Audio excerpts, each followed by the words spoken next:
2025 UPSC prepare అవుతుంటే, మీ ప్రిపరేషన్‌లో ఎదురయ్యే టాప్ 3 డిస్ట్రాక్షన్స్ ఏంటి? వాటికి పరిష్కారాలేంటి? అంటే మీ ఏకాగ్రతని దెబ్బతీసేదేంటి? దాన్ని ఎలా ఓవర్‌కమ్ చేయాలి? యూపీఎస్సీ ప్రిపరేషన్‌కి 3 కావాలి. 3 సీస్ అంటాం. Concentration, consistency, commitment. అంటే ఏకాగ్రత. తర్వాత నిరంతరం ప్రిపేర్ అవ్వడం.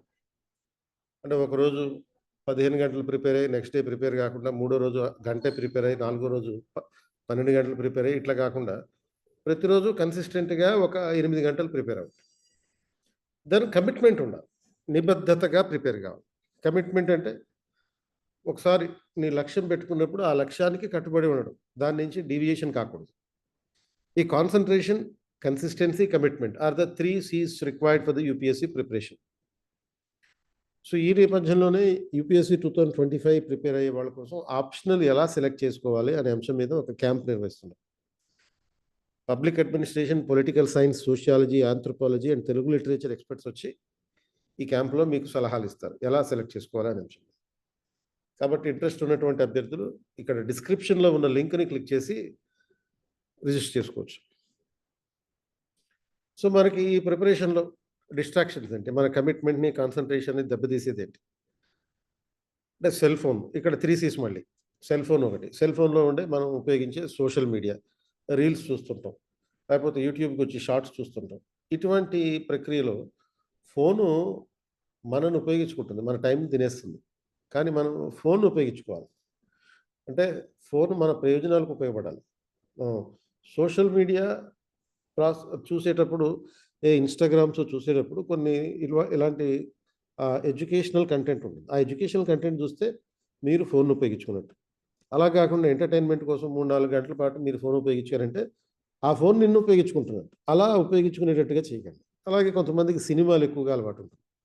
ఓటీటీలోనో లేకపోతే థియేటర్‌కో వెళ్లి సినిమాలు రెగ్యులర్‌గా చూస్తుంటారు. అది మన డిస్ట్రాక్షన్ చేసేది. తర్వాత కోహోర్ట్ అంటే మన ఫ్రెండ్స్. ఫ్రెండ్స్ తోటి మాట్లాడకపోతే ఏమనుకుంటారో, లేకపోతే ఫ్రెండ్స్ పట్ల విపరీతమైన ప్రేమ, వ్యామోహం ఉండడం. గర్ల్ ఫ్రెండ్సు లేకపోతే బాయ్ ఫ్రెండ్సు అనే పేరుతోటి వాళ్ళతోటి అర్ధరాత్రులు "ఏరా బంగారం బాగున్నావా? తిన్నావారా?" ఇలాంటి మాటలతోటి 2 దాటిన తర్వాత కూడా ఫోన్‌లు మాట్లాడుతుండడం. సో, ఇవన్నీ కూడా ఈ 3 సీస్ కూడా మన డిస్ట్రాక్షన్స్ కారకాలవుతాయి. కాబట్టి ఈ 3 సీస్‌ని 3 ఈస్ తోటి అధిగమించాలి. ఏంటి 3 ఈస్? Emotional intelligence. అంటే భావోద్వేగపరమైనటువంటి మేధస్సు. ఎమోషనల్ ఇంటెలిజెన్స్ అంటే ఫ్రెండ్స్ పట్ల ప్రేమ ఉండడంలో తప్పు లేదు. బాయ్ ఫ్రెండ్, గర్ల్ ఫ్రెండ్ ఉండడంలో తప్పు లేదు. కాకపోతే ఆ ఎమోషన్స్‌ని తెలివిగా అధిగమించాలి. అంటే ఆ ఎమోషన్ ఎంతవరకు ఒక బాయ్ ఫ్రెండ్‌తో మాట్లాడేటప్పుడు ఒక అమ్మాయి ఒక పావుగంట దానికి స్పేర్ చేయాలి. అంతే తప్ప రోజుకి 15 గంటలు, 5 గంటలు దాని మీద పెట్టకూడదు. అది ఆ ఎమోషన్ నుంచి బయటకొచ్చి తెలివిగా ఆ బాయ్ ఫ్రెండ్‌ని, గర్ల్ ఫ్రెండ్‌ని కన్విన్స్ చేసి, ఇదిగో ఈరోజు 8 గంటలు చదువుకున్న తర్వాత నీకు కాల్ చేస్తాను. ఆ తర్వాత మళ్ళీ చదువుకుంటాను అని జెప్పి కన్విన్స్ చేయగలిగేటటువంటి skill emotional intelligence. And you should have empathy. అంటే జాలి, దయ ఇలాంటివి ఉండాలి. సానుభూతిని దాటి సహానుభూతిని కలిగి ఉండాలి. ఎవరి పట్ల సహానుభూతి? అంటే మీ పేరెంట్స్ పట్ల నీకు ఎంపథీ ఉండాలి. వాళ్ళ పట్ల ఫస్ట్ జాలి చూపించాలి. ఎందుకంటే you are not preparing with your own money. You are preparing with the money paid by your parents. మీ పేరెంట్స్ ఇచ్చే డబ్బులతోటి మనం చదువుకుంటున్నాం. కాబట్టి ఆ డబ్బులకి తగిన వాల్యూ ఇవ్వాలి. అంటే ఆ తె money value for the money అన్నమాట. ఎందుకంటే హార్డ్ ఎర్న్డ్ మనీ ఇది సులభంగా వచ్చే డబ్బు కాదు. కాబట్టి మనం ఒ ఖర్చు పెట్టే ప్రతి రూపాయికి మనం సెల్ఫ్ రెస్పాన్సిబిలిటీ కలిగి ఉండాలి. అండ్ పేరెంట్స్‌కి జవాబు చెప్పాలి.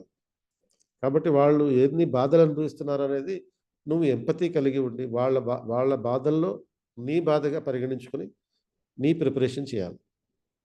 And ecstasy. ఎక్స్‌టసీ అంటే నీ ప్రిపరేషన్‌లో ఆనందాన్ని, అనుభూతిని కలిగించుకోవడం.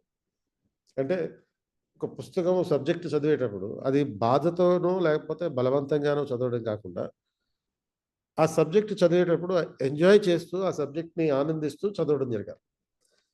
అంటే ఈ ఎక్స్‌టసీ ఉంటేనే నీకు మొత్తం కనీసం ఒక 3 ఏళ్ల పాటు నీ ప్రిపరేషన్ కన్సిస్టెంట్‌గా ఉండగలుగుతుంది. ఎందుకంటే కనీసం ఒక 3 ఏళ్ళన్నా ప్రిపేర్ కావాలి.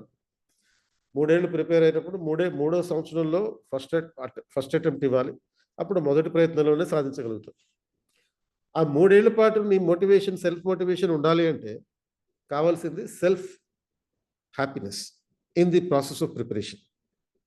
అంటే ఈ ప్రిపరేషన్ ప్రక్రియలో ఆ ప్రిపరేషన్‌ని ఎంజాయ్ చేయడం. ఒక బుక్ చదువుతున్నాం. దాన్ని ఆవాహన చేసుకోవాలి. ఆలింగనం చేసుకోవాలి. ఆ బుక్‌ని నీ అణువణువు దాన్ని చదవాలి. ఓన్లీ నీ మైండే కాదు, నీ కళ్ళే కాదు. నీ శరీరంలో ఉన్న ప్రతి అణువు ఆ బుక్‌ని చదవాలి. ఆ బుక్ నీలో కలిసిపోవాలి. ఆ స్థాయిలో చదవాలి. ఒకటే పుస్తకం చదువు. పాలిటీకి లక్ష్మీకాంత్ చదువు. లేకపోతే ఇంకా వేరే సబ్జెక్ట్‌కి ఒకటే పుస్తకం చదువు. ఆ ఒక్క పుస్తకాన్ని ఈ స్థాయిలో చదివితే దాన్ని పూర్తిగా అర్థం చేసుకోగలుగుతాం.